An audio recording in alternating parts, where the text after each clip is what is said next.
کہ چہرے مبارک جو ہے نا بالکل نہ بالکل گول تھا نہ بالکل لمبا تھا، بلکہ گول کے ساتھ ساتھ ہلکا لمبائی کی طرف مائل تھا سرکار، بالکل گول بھی نہیں تھا اور بالکل لمبا بھی نہیں تھا، بلکہ گولائی کے ساتھ ساتھ ہلکا لمبائی کی طرف جو ہے سرکار دو عالم صلی اللہ علیہ وسلم کا چہرے مبارک مائل۔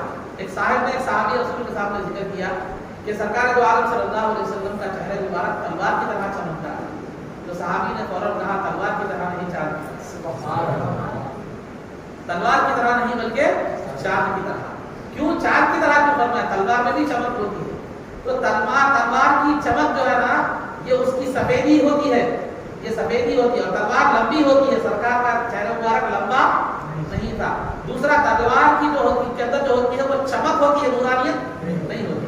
تو چاند سے تشبیہ دے کر بتایا کہ سرکار کا چہرہ مبارک چاند کی طرح گول تھا، گول پورا چاند کی طرح نہیں مگر چاند کے مثل تھا، تھوڑی سی ہلکی سی لمبائی تھی اور چمک نہیں تھی چہرے میں، نورانیت تھی۔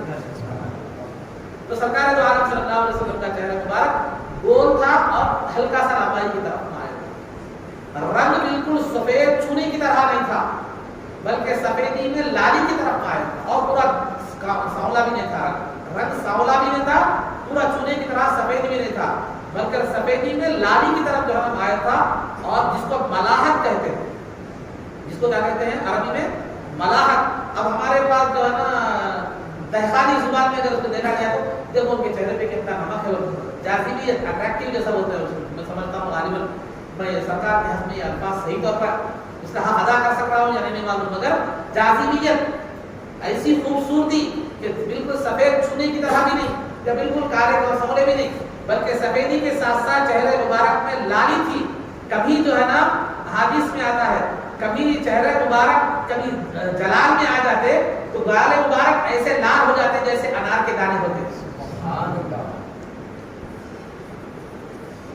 اور کبھی جو ہے نا خوش ہو جاتے تو جو ہے نا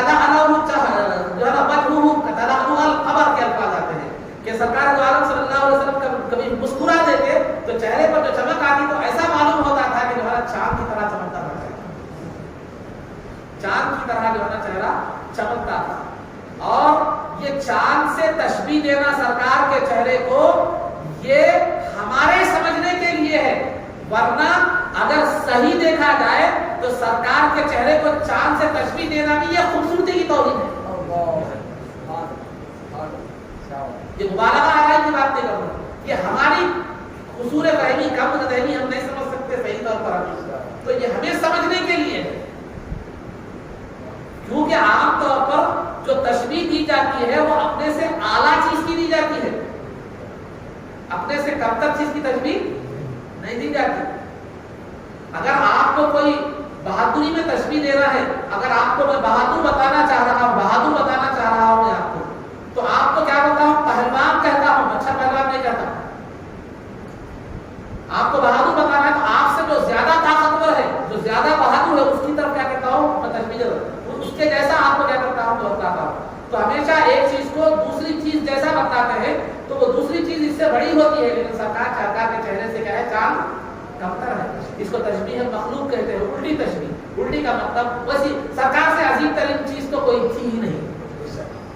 اب سمجھانا بھی ضروری ہے تو کیا کر دیا؟ چاند سے تشبیہ دے دی، اگرچہ کہ یہ الٹی تشبیہ ہے کہ سرکار کے چہرے کی مناسبت نہیں رکھتی لیکن ہمیں سمجھانے کے لیے، اور دوسرا چہرے سے زیادہ منور کوئی چیز موجود کائنات میں نہیں ہے، اسی لیے وہ تشبیہ کی، یہ سمجھے۔ تو سرکار کا چہرہ مبارک کی جو شکل تھی وہ چاند کی طرح گول اور لمبائی کی طرف ہلکا سا مائل تھی، اور چہرے مبارک میں احادیث میں یہاں تک آتا ہے کہ سرکار جب ایسا معلوم ہوتا تھا آپ کے چہرے کو دیکھ کر کہ سورج آپ کے چہرے میں چل رہا ہے، کمرے میں تاریکی میں چلے جاتے، چراغ بجھ جاتا تو سرکار کے چہرے کی نورانیت کو دیکھ کر سوئی ڈھونڈ لی جاتی تھی۔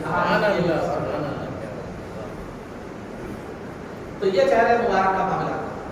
سرکار کی جو بھویں تھی، بھویں جس کو سرکار کی ابرو جس کو کہتے ہیں، ابرو بولیے یا بھویں بولیے، تو سرکار کی جو بھویں تھی وہ بالکل باریک تھی لیکن بال گھنے تھے، بھویں باریک تھی لیکن بال گھنے تھے اور خمدار تھی ایسی گھور، اور دونوں کے درمیان الگ الگ چیزیں ملی بھی نہیں تھی۔ یہ بھووں کا معاملہ۔ اور دوسرا سرکار کی آنکھیں سرکار دو عالم صلی اللہ علیہ وسلم کی آنکھ کی جو پتلیاں تھی وہ بالکل سیاہ تھی اور اطراف کا جو دائرہ تھا سفید تھا لیکن اس میں لال رگوں کے ڈورے تھے، لال رگوں کے ڈورے تھے اور آنکھیں اتنی حسین و جمیل تھی کہ دیکھنے والا فدا ہو جاتا۔ اور سرکار دو عالم صلی اللہ علیہ وسلم کی جو ناک تھی، ناک وہ ذرا بلندی کی طرف مائل تھی، کوئی آدمی دیکھتا تو نورانیت اور روشنی کی وجہ سے، چمکداری کی وجہ سے اور زیادہ بلند معلوم ہوتی تھی، لیکن حقیقت میں وہ تھوڑی سی بلندی کی طرف مائل تھی اور چمکتی تھی ناک اور نورانیت سے نور جانا نکلتا تھا۔ اور آپ کے جو گال تھے، کلے جس کو ہم کہتے ہیں، وہ بالکل سیدھے ہموار، تھوڑا سا ہلکا سا گول، اور دندان مبارک جس کو ہم دانت کہتے ہیں، دانت کہتے ہیں، تو ان میں تھوڑا سا ہلکے سی سانپ تھی۔ جب سرکار گفتگو فرماتے تو معجزانہ طور پر دانتوں سے نور کی کرنیں نکلا کرتی، معجزانہ طور پر دانتوں سے نور کی کرنیں نکلا کرتی تھی جب آپ گفتگو فرماتے۔ اور سر مبارک میں بال سیاہ تھے، صرف آپ کے سر مبارک میں صرف بعض روایتوں میں 14، بعض میں 17، بعض میں 20 سفید بال تھے، اس سے زیادہ سفید بال تھے۔ اور وہ سفید بال بھی خوف الہی کی وجہ سے ہوا۔ تو سرکار کا بیان ہے، سورہ ہود کی تلاوت نے مجھے کیا کر دیا، اس کے جو مناظر ہیں قیامت کا تذکرہ اور جو بھی ہولناک عذاب کے تذکرے، ان کے خوف نے مجھے بالوں میں سفید کر دیا۔ تو عزیزان محترم، الغرض داڑھی مبارک کے بال بھی ویسے تھے، بالکل سیدھے بھی نہیں تھے، بالکل پیچیدہ اور گھجلک بھی نہیں تھے، بلکہ گھنڈیالے بال۔ تو جو ہے نا مختصر طور پر چہرے مبارک وہ تھا کہ جو چاند سے زیادہ روشن اور چاند سے زیادہ نور تھا۔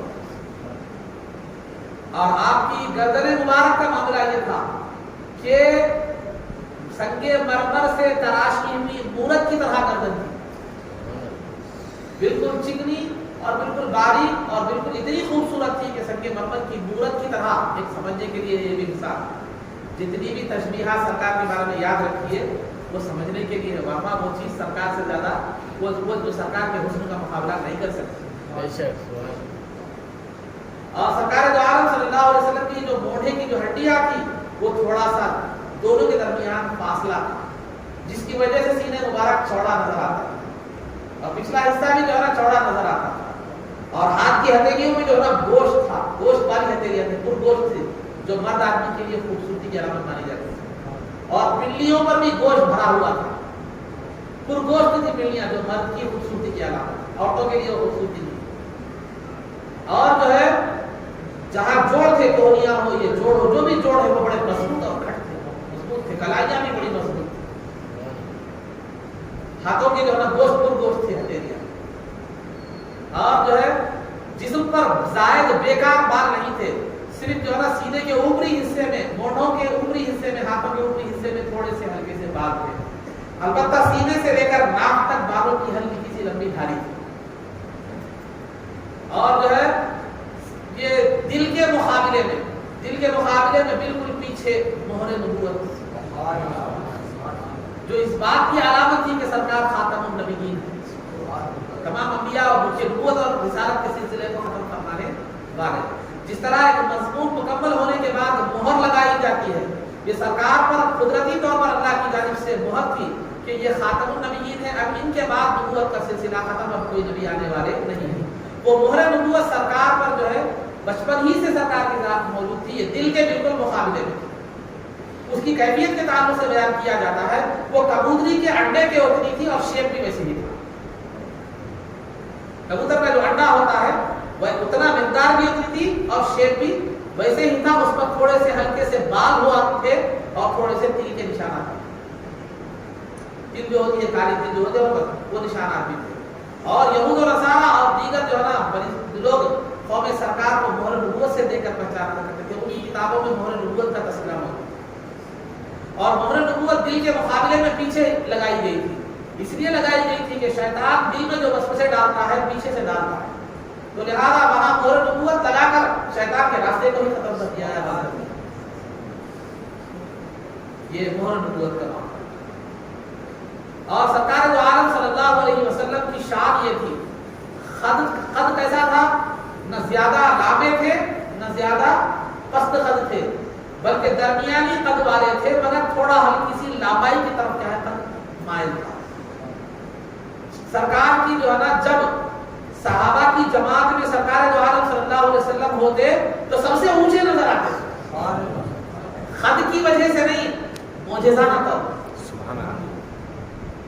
آپ سے لمبے لوگ بھی قد کے اعتبار سے لمبے لوگ بھی اگر موجود ہوتے، لیکن سرکار سب سے اونچے نظر آتے تھے، قد کی وجہ سے نہیں بلکہ آپ کی معجزانہ شان کی وجہ سے.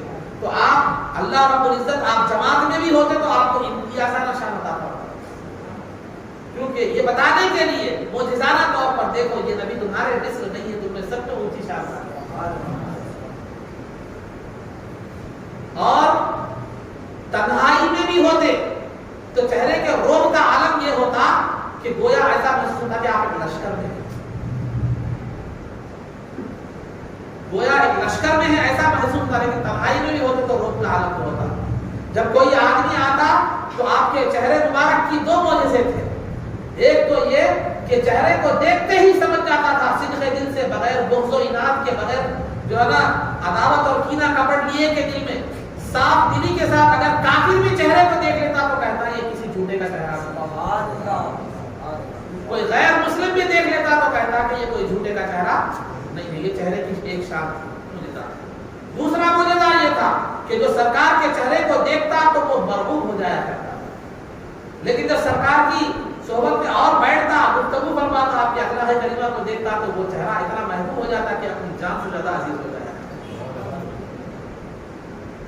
اور سرکار دو عالم صلی اللہ علیہ وسلم جب چلتے تو آپ سرکار دو عالم صلی اللہ علیہ وسلم جب چلتے تو آپ کے چلنے کا انداز یہ تھا کہ تھوڑا سا جھکا ہوا ہو، جھکے ہوئے چلتے، اکڑ کر نہیں چلتے. جھکے ہوئے انداز کا مطلب یہ ہے کبھی آپ اونچائی سے نیچے کی طرف آتے وقت جب چلتے ہیں تو کیسے تھوڑا سا آدمی جھک جاتا ہے، اس انداز میں سرکار چلتے ہمیشہ. ہموار زمین پر بھی چلتے تو اس انداز میں چلتے تھے. اور قدم مضبوطی سے اٹھاتے، آہستہ سے رکھتے. مضبوطی سے مطلب ایسا قدم کو بیزاری سے رگڑتے ہوئے چلتے بسا ہوگا، بیزاری سے قدم کو گھسیٹتے ہوئے چلتے ویسا نہیں، مضبوطی سے قدم اٹھاتے رکھتے آہستہ سے. اور رفتار میں تیزی ہوتی، قدم دور دور رکھ کر چلتے. رفتار میں تیزی ہوتی، قدم دور دور جو ہے نا رکھ کر چلتے، اور جو ہے دور دور رکھ کر چلتے.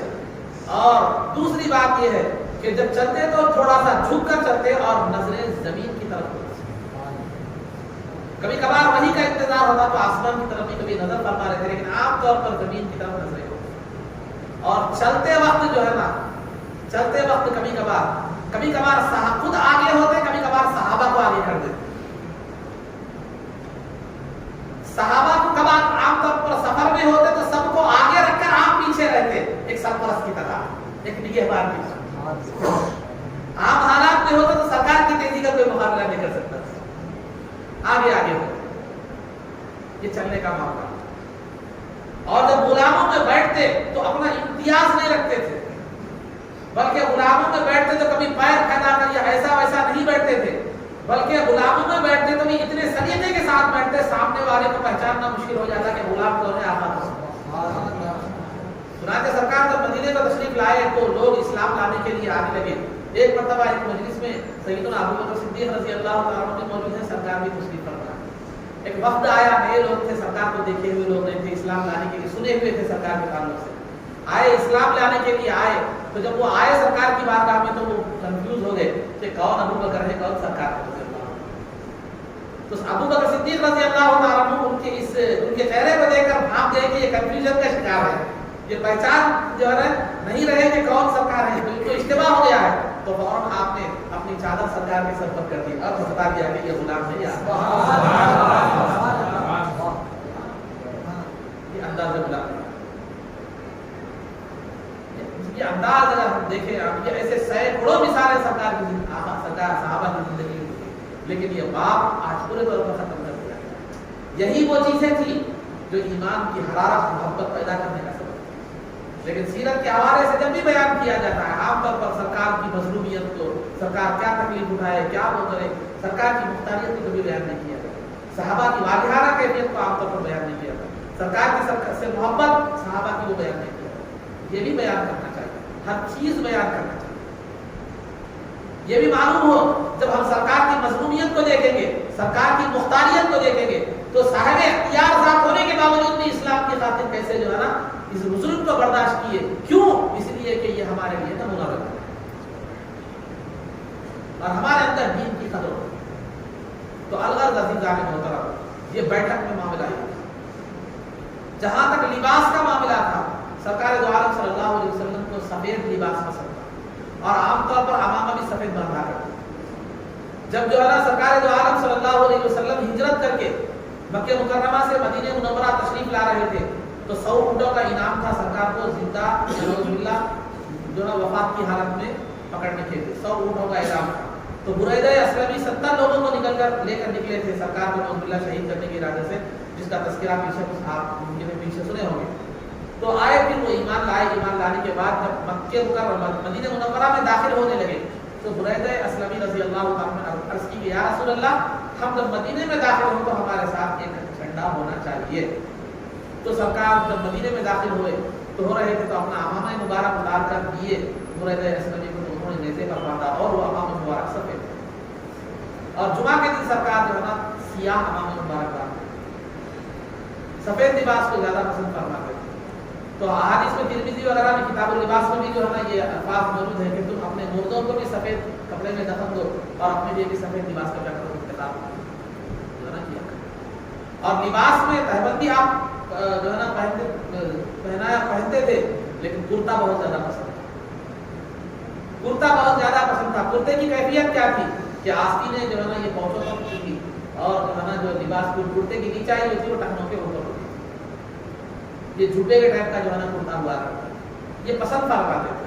وجہ اس کی کئی تھی، وجہ اس کی ایک وجہ یہ بھی تھی کہ وہ ڈھیلا ڈھالا ہوتا تھا، علماء کرام نے اس کی مختلف وجہ بتائی ہے محدثین، ڈھیلا ڈھالا تھا، سینے میں بھی آسانی ہوتی تھی، پھر دوسرا جو ہے نا جسم پر بھی ہلکا محسوس ہوتا تھا وغیرہ وغیرہ۔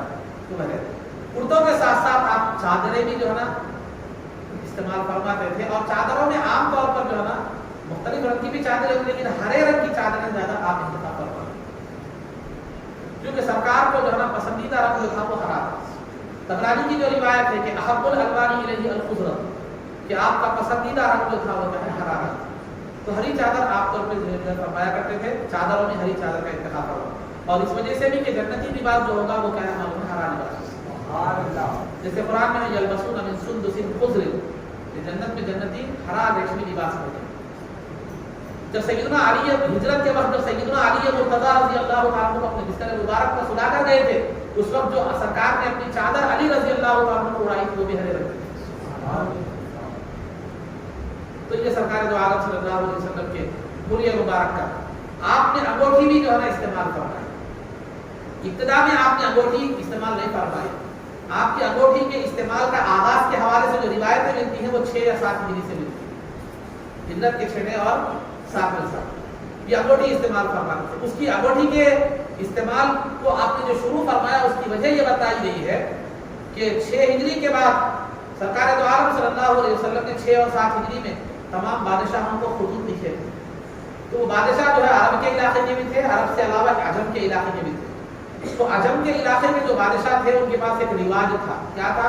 وہ کسی کے بھی خط کو بغیر مہر کے تسلیم نہیں کرتے، تو لہٰذا سرکار دو عالم صلی اللہ علیہ وسلم نے اس دینی ضرورت کے لیے انگوٹھی کا استعمال شروع کیا، اور آپ نے انگوٹھی چاندی کی انگوٹھی پہنتے تھے، اور اس میں انگوٹھی میں ایک اسٹامپ کے طور پر جو عبارت تھی، اسٹامپ کی جو عبارت ہوتی ہے عام طور پر، تو وہ اس کی جو عبارت تھی 3 سطریں تھی، اوپر کی سطر میں محمد تھا، نیچے کی سطر میں رسول، اور تیسری سطر میں اللہ، محمد الرسول اللہ۔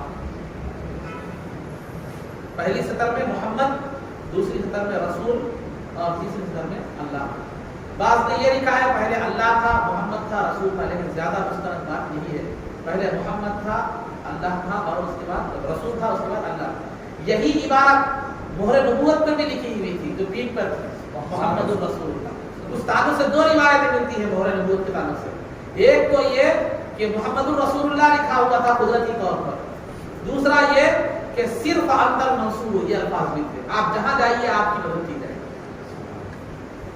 تو بہرحال عزیزان محترم، یہ سرکار جو عالم صلی اللہ علیہ وسلم کی انگوٹھی کا استعمال، تو آپ نے حبشی نگینہ ہوتا تھا، حبشی نگینہ وہ آپ نے استعمال فرمایا، اور چاندی کی انگوٹھی استعمال فرماتے تھے۔ اب یہ تو انگوٹھی بطور مہر کے بھی استعمال فرماتے تھے، کبھی بغیر مہر کے بھی بطور خالی سادے انداز میں بھی انگوٹھی کیا کرتے تھے، آپ استعمال فرما سکتے تھے۔ لہذا انگوٹھی استعمال کرنا ایک مستحب ہے۔ اب آج مردوں کے لیے جو ہے نا چاندی کی انگوٹھی بنانے کی اجازت ہے، لیکن اس کے لیے دو شرائط ہیں۔ ایک تو پہلے ایک تو بات یہ ہے کہ وہ 4 گرام کی انگوٹھی ہو، 4 گرام سے زائد نہ ہو چاندی، اس کے انگوٹھی میں 4 گرام سے زائد چاندی نہ ہو، اور دوسرا جو ہے 1 کنکر ہونا چاہیے، 1 سے زائد کنکر۔ 4 گرام سے زیادہ چاندی نہیں ہو تو انگوٹھی پہننی جائز نہیں ہے، اور ایک کنکر سے زائد 4 گرام تو چاندی ہے لیکن کنکر والے 4-5 کنکر رہتے ہیں، ویسا بھی جائز ہے نہیں۔ 1 کنکر 4 گرام چاندی کے ساتھ اجازت ہے، مستحب ضروری۔ اور دوسرا اوسے ہاتھ میں انگوٹھی پہننا، اس میں 2 طرح کی روایتیں بھی ملتی ہیں، سیدھے ہاتھ میں بھی پہن سکتے ہیں، بائیں ہاتھ میں بھی پہن سکتے ہیں، 2 طرح بھی پہننا سرکار سے ثابت ہے۔ تو خلاصہ گفتگو عزیزان محترم، یہ سرکار کے حلیہ مبارک کے حوالے سے جو ہے نا چند باتیں آپ حضرات کے سامنے جو ہے بیان کی گئی، باتیں اور بہت تفصیلات ہیں سرکار کے حوالے سے، لیکن جو ہے نا چند باتیں جو ہے میں نے آپ حضرات کے سامنے عرض کی۔ اللہ رب العزت سے دعا ہے کہ پروردگار عالم اس سرکار کے جو ہے نا شمائل کے بیان میں اگر کچھ کوتاہی ہوگی تو مولا اپنے فضل و کرم سے سرکار کو معاف فرما، اللہ سرکار کے شمائل کے سننے اور سنانے کو قبول فرما، اس کو ہمارے لیے ذخیرہ آخرت اور ذریعہ نجات بنا، اللہ سرکار دو عالم صلی اللہ علیہ وسلم کی سیرت پر عمل کرنے کی توفیق عطا فرما، عزت و عافیت کی زندگی دے، ہماری ایمان کا خاتمہ فرما، رسول پاک صلی اللہ علیہ وسلم کے قدموں میں ہمارا حشر فرما، آپ کی شفاعت اور رضوان سے برابر فرما، آپ کے دست مبارک سے جامع کوثر پینا نصیب فرما، جنت میں آپ کی اولاد طیب نصیب فرما۔ صلی اللہ تعالی وسلم علی خیر خلقہ سیدنا محمد و آلہ وصحبہ اجمعین برحمتک یا ارحم